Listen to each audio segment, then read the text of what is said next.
Something answers when I pray, but it isn't God. I grew up in a family that prayed for everything: before meals, before school, before bed. My mother used to kneel beside me at night, her hands clasped tight, telling me the same thing over and over: when you pray, God listens. Always. I believed her.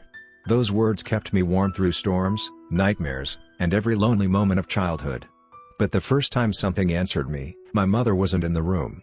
And whatever listened was not the God she taught me to trust. It happened on a night when the house felt too big and too quiet. My parents were out late, and the wind rattled the windows hard enough that I couldn't sleep. I was scared in that helpless, childish way that makes every shadow feel like a living thing. So I did what I always did: I knelt by the bed and whispered a prayer. Nothing special, nothing dramatic. Just a small plea: please don't let me be alone. The room fell silent for a long moment. Then the air changed, warming as if someone exhaled softly behind me. And a voice, not my mother's, not any voice I knew, whispered back, "You aren't." I froze. My body locked up so completely that my breath caught in my throat. The voice had come from just inches away, right beside my ear, close enough to feel the vibration of it. I remember thinking that maybe someone had broken into the house, but when I turned around, there was nothing, only the dim hallway and the empty doorway. I tried to convince myself it was my imagination or the wind. But deep down, even as a child, I knew better. I knew something had heard me. As the years passed, I learned to ignore it. To pretend that night never happened. But the older I got, the more often it would happen, small things at first. A whisper when I cried. A murmur in an empty room. A breath behind me when I prayed out of desperation. It wasn't comforting, but it wasn't violent either. It just listened. It waited. And slowly, it started answering more clearly. By the time I became an adult, prayer was less a habit and more a reflex. When life got hard, when jobs fell through, when relationships collapsed, I prayed because I didn't know what else to do. And every time I did, the presence returned. It felt closer each time, as though years of unanswered silence had fed its hunger for my words. My mother would smile knowingly whenever I mentioned prayer helping me through rough days. She never knew that the warmth I felt afterward wasn't holy, it was something pressing against the back of my skull, as if it were leaning in to hear better. Then last winter, the answers changed. I had been struggling with crippling loneliness, the kind that eats at your sense of reality. One night, feeling hollow and frantic, I knelt like I had when I was a child and whispered, "Please. Please just help me." This time, the reply wasn't a whisper. It wasn't even a voice. It was a feeling, heavy, overwhelming, a sensation of something taking up all the air in the room. The lights flickered. My breath fogged even though the heater was on. And then, inside my own mind, a voice spoke clearly, "I can." I stumbled backward, slamming into the dresser, knocking pictures to the floor. The voice was inside my head but not mine, too large, too cold, too knowing. I tried not to pray again. But the more I avoided it, the more it watched. I felt it in every dark corner, every silent moment. A presence that hovered just beyond sight, waiting for me to speak first. 3 nights ago, I cracked. I woke up gasping from a nightmare so vivid I couldn't breathe. Without thinking, I whispered, "Please. Are you still there?" I regretted it immediately, but it was too late. The answer came instantly. This time, it was gentle, almost tender, always. The air around me thickened like invisible hands pressing against my skin. Something brushed my hair back, the way a mother might comfort a child. I couldn't move. Not from fear, because something deeper, older, wrapped itself around me like an embrace. Something that wanted me to stay quiet. Something that wanted me to pray again. And then, as if reading the terror in my thoughts, it spoke once more, just above my heart. "Your God does not listen. I do." Since that night, the house never feels empty. The shadows stretch toward me, almost curious. The silence hums faintly, as though waiting for me to speak. I haven't prayed since then. Not even once. I'm too afraid of what else it might say. But sometimes, in those suffocating hours just before dawn, I feel warm breath against my cheek. And a whisper curls into my ear with patient hunger. "You called me first. I only came." And the worst part, the part that keeps me awake every night, is the growing suspicion that it isn't waiting for a prayer anymore. It's waiting for permission. And soon, I think, it won't need to wait at all. It started whispering before I even knelt to pray. A soft, intimate murmur, like someone leaning inches from my ear in a dark room, threaded into my thoughts before I could form a single word. I froze, halfway between standing and kneeling, as the air thickened with a pressure that felt almost physical. The house fell silent, too silent, as though every sound, traffic, insects, the hum of electricity, had been swallowed. My own heartbeat felt loud enough to echo, but even that seemed to slow as the presence pressed closer. It didn't wait for me to speak, it spoke first, curling its voice around my fear. "Why kneel?" It whispered in a tone that mimicked affection. "You don't pray to him anymore." The floorboards beneath me creaked, not from weight, but from something moving under them. Something pacing, deciding. The whispers grew bolder with each passing day. Not words, at first, just sounds, a low crooning from corners I avoided looking at, a wet breathing behind doors I knew were empty. Every night, something touched me, a cold fingertip dragging across my ankle as I lay in bed, an unseen palm resting on my shoulder as I washed dishes, a breath sighing against my neck when I passed the hallway where the wallpaper peeled like dead skin.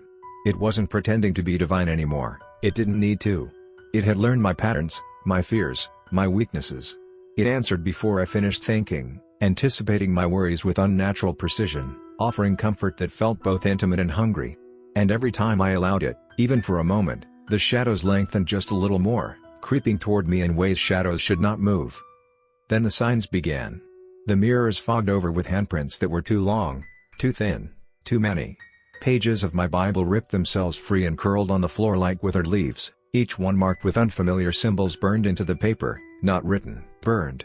In the quiet hours of early morning, just before dawn bruised the sky, I'd hear knocks, 3 gentle taps on my bedroom wall, then 3 more on the window, then 3 more right behind me. Always polite, always soft, always patient.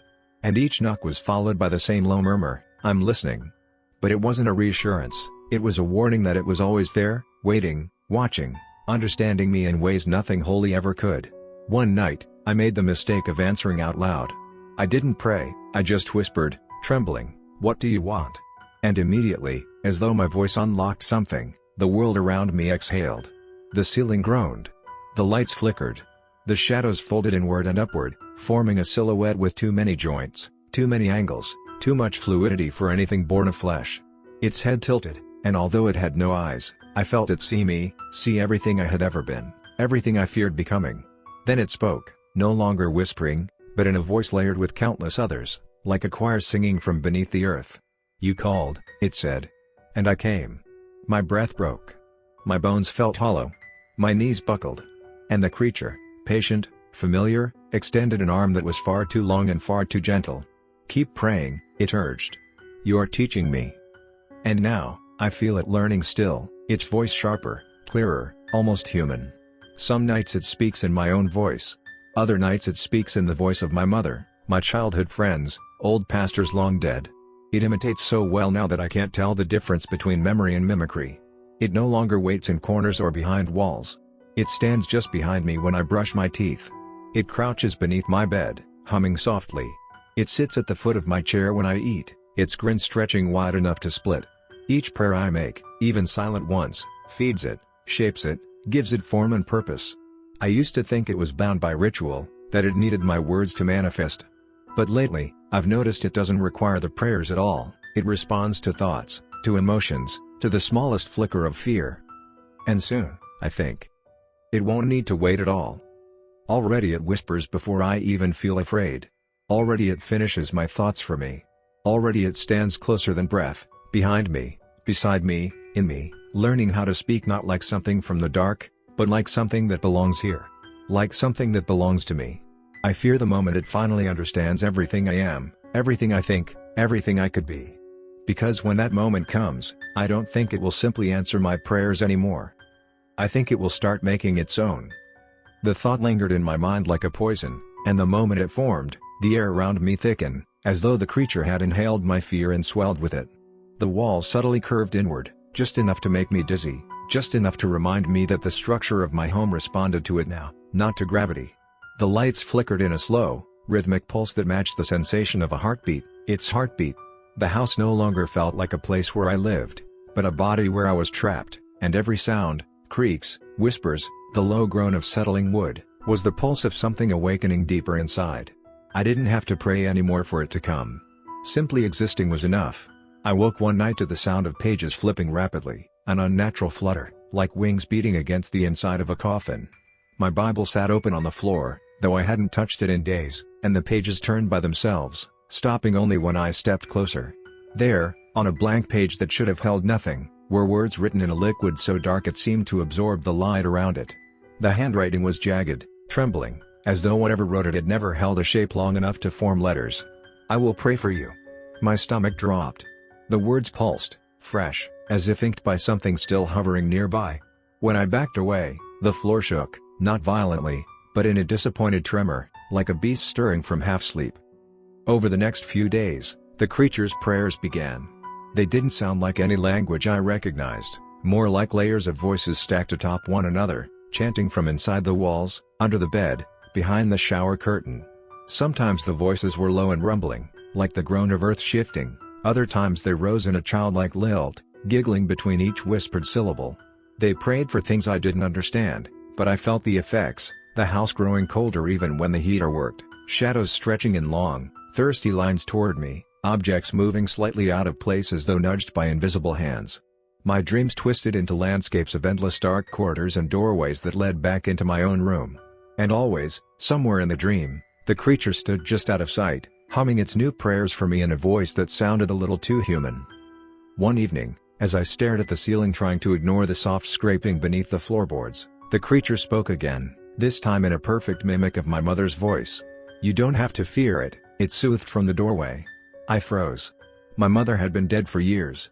The silhouette in the doorway was wrong, too tall, its limbs bending at angles that made my eyes water, but the voice was perfect. The creature stepped forward, its joints cracking like broken branches snapping back into place. "It loves you," it whispered, in a voice that shifted mid-sentence into my own tone. "It hears you. It knows you." I wanted to scream, but my throat tightened as though someone had placed cold fingers around it. Instead, the creature leaned closer, its face, a smooth mask of shifting flesh, hovering inches from mine. "Let me pray for you," it murmured, and the room trembled as though the words themselves carried weight. That night, its prayer became a physical force. The walls pulsed, the floorboards bowed, every piece of furniture trembled as if struck by a rising wind, though the air remained still. The creature stood at the foot of my bed, arms hanging too long, neck stretching slowly, deliberately, as though tasting every inch of space between us. Its voice rose in a cadence that felt like a summoning, deep, guttural, resonant enough to shake dust from the ceiling. The air smelled of damp earth and something metallic. My vision blurred at the edges. I felt something inside me shift, pulled taut by invisible strings. It wasn't praying for me anymore. It was praying through me. My mouth opened against my will, and breath dragged out in a cold, aching stream. Words I didn't recognize spilled from my throat, layered with its voice, twined together like vines strangling each other. The creature leaned over me, pressing its featureless face closer, almost affectionate, almost proud. The prayer grew louder, stronger, reshaping the air until I felt my consciousness drift like a loose thread pulled from fabric. My body wasn't mine. My thoughts weren't mine.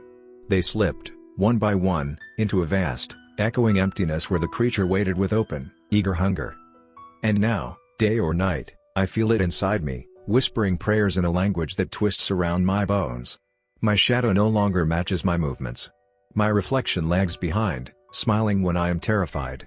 When I close my eyes, I no longer see darkness, I see its world, endless void, countless shapes kneeling in worship, all turned towards something enormous that breathes like a collapsing star.